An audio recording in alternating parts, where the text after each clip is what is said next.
What's going on, chess lovers? This is Maurice Bishop Chess, and y'all know my slogan: life is a game of chess. Guys and gals, in this video, I'm gonna show you 7 best opening traps that you can use in bullet chess or blitz chess. So without further ado, let's actually get started. So I'm gonna actually show you 4 tricks that you can use for black, and then 3 other tricks that you can use for white if you're playing bullet or blitz. All right. So the first one, guys, is if white goes d4. If white goes d4, guys, we can go knight f6. If c4, e5. And guys, this is kind of like a Budapest opening. Yeah, the Budapest defense. So normally, guys, after d captures e5, y'all, I'm pretty sure y'all know y'all very well aware of knight g4. But in this case, guys, we have knight e4, which has a 51%, which is a lot of people play knight e4 now. So knight e4 and knight f3, and obviously, guys, knight f3, as you can see, has a 48 percent. So a lot, majority of the people are playing knight f3. So knight f3, and then uh, you don't really see it on here. So it's like 36% of people playing b6, because I don't really think a lot of people even know the b6 lines at all. But as you can see, majority of people are playing bishop b4 and knight c6. So most opponents are ready for that. But b6, this is what we want to look at. B6. B6 is the one that that's normal. That's not really normally played, but it's definitely a trap that you can actually use on your opponent. As you can see, um, obviously they haven't been using it like that, but yeah, guys. So after b6, the whole point of b6, guys, is pretty much inviting white to play queen d5. This is what black is wanting white to do, and it's a very tempting thing to do for white. When you see something like this, you just feel like you're just crushing, and after queen d5, you're hitting the knight and you're also hitting the rook. So it's just, I mean, come on, this is like seduction at its finest, guys, for real.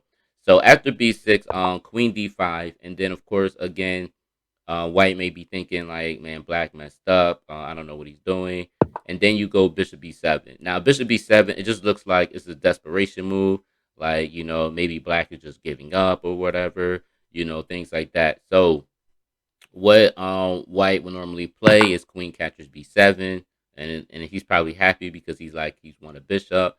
But then we hit him with knight c6, and this is when everything kind of hits the fan. Now, guys, with this move knight c6, a computer move would actually say knight d4. This is pretty much a computer move. But again, guys, we're not doing computer moves. We're talking about human-like moves.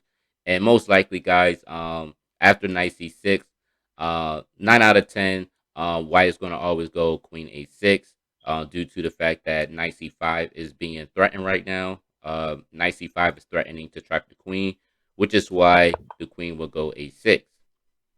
So after queen a6, bishop b4. And you'll see why bishop b4 is so important, because the thing is, guys, if we automatically go knight c5 now, black is or white is actually pretty much safe. I mean, not with queen b5, but queen a3. My bad, guys. Queen a3. After queen a3, white is safe. Black might as well just resign because he's pretty much lost material, and white is going to win this game. So that's why you don't go knight c5 right away. So the right move to play is actually bishop b4 check, because you want to prevent the white queen from getting to the a3 square. So after this bishop b4 check, knight will come to c3, um, and then of course knight c5, in which, as you can see, after queen b5, a6, traps the queen. And however, even if not knight c3, let's say bishop d2. If bishop d2 was the move, then again we will still go knight c5.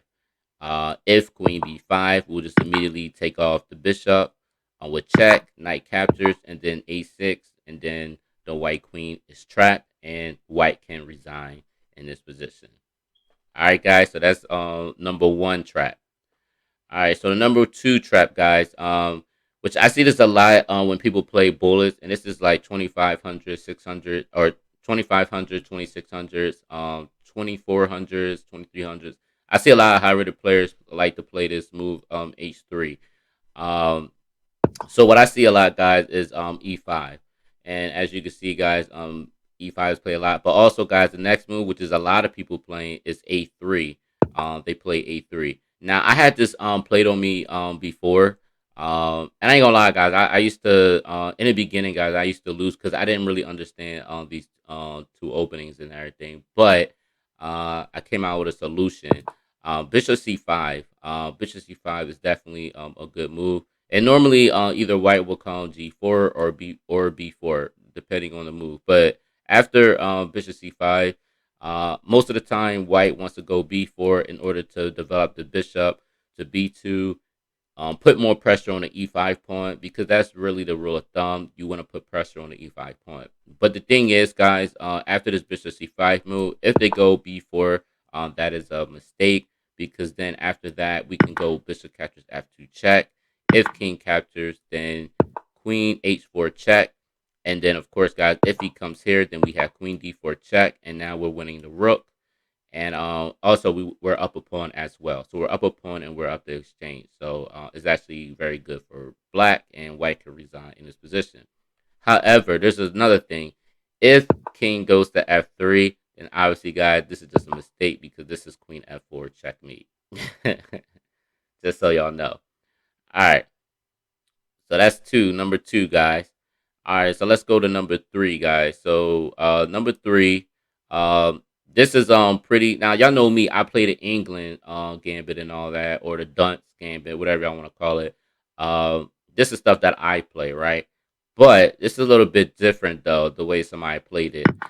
D captures E5 and then Bishop C5. Now I've never seen this before, but Bishop C5 is definitely very aggressive.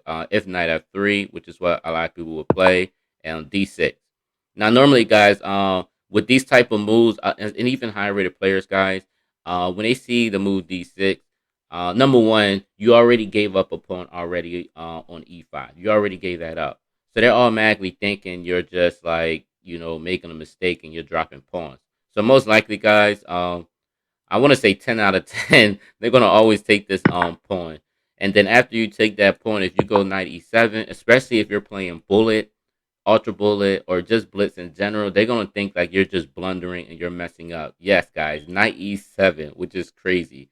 If they take this knight, then you get on with the move bishop captures f2 check. And of course, guys, this queen is lost. So king captures, queen is lost, and of course white will resign. So that's a little tricky trick right there for y'all. All right, guys. So another one I want to show y'all, another one for black, is the Scandinavian defense. So, but it's more like a gambit. So e4 d5, e captures d5, and then knight f6.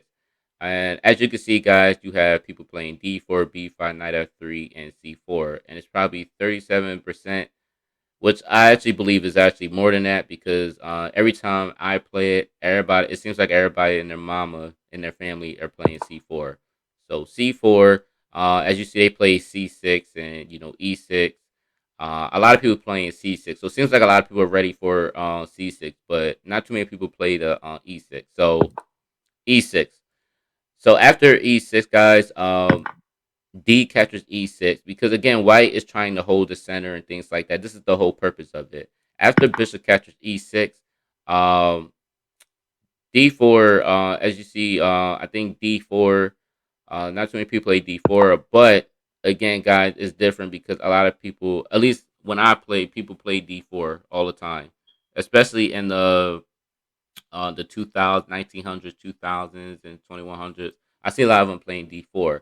Now the trick is, guys, as you can see here, like you don't see nothing in this book about knight C6. You don't see nothing, and this is where I get them every single time, guys. Every single time. I did not get this from a book. I didn't get it from an article. This is something that I fell upon, and if you play this, guys, you will actually catch somebody off guard.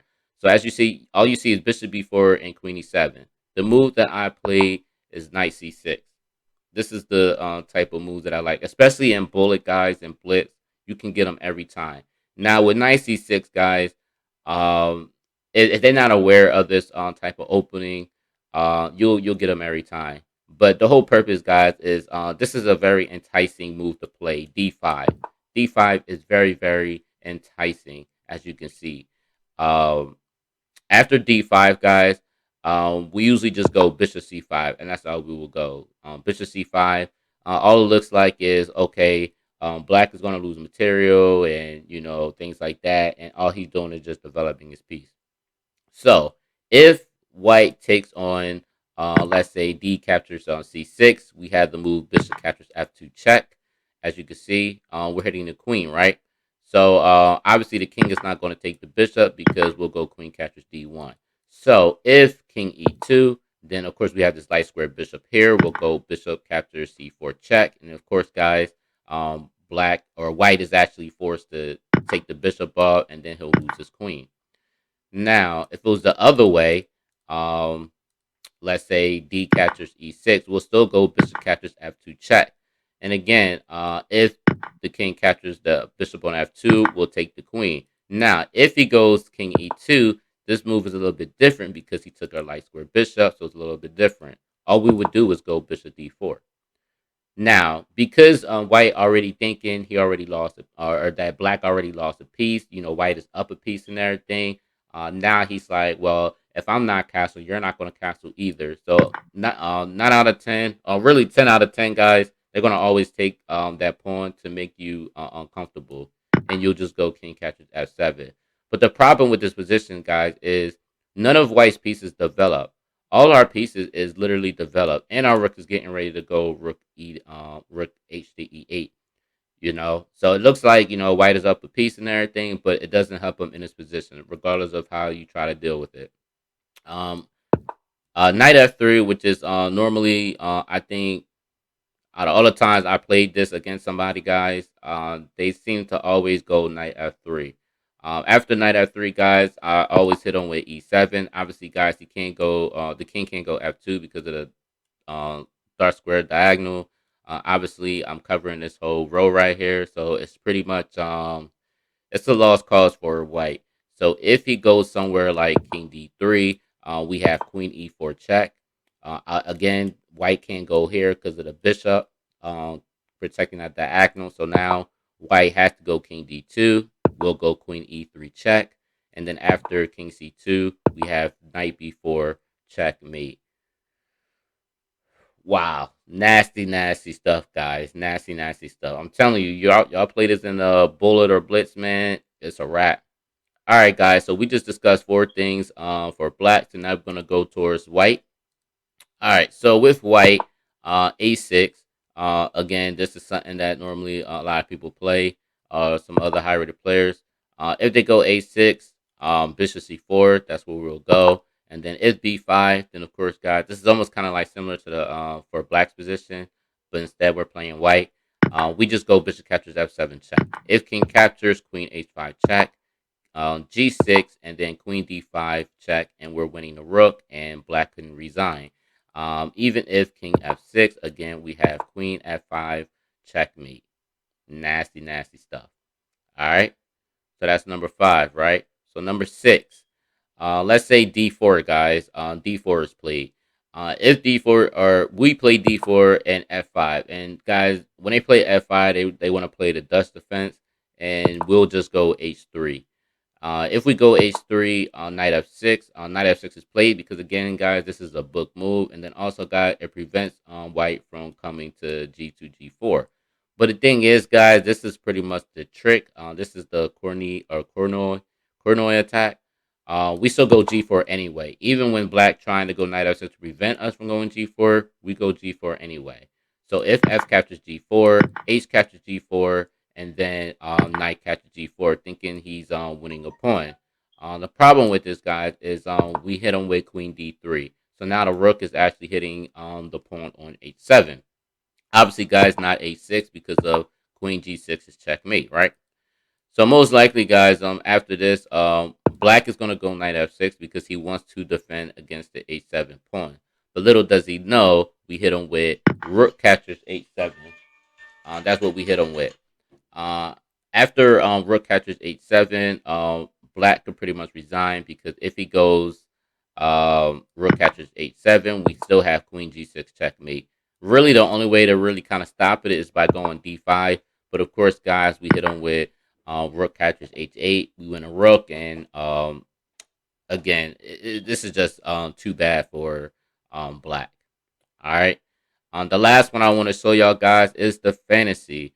The move goes as follows: e4, c6, d4, d5, f3. After d captures e4, f captures e4, and then e5, which is all book move.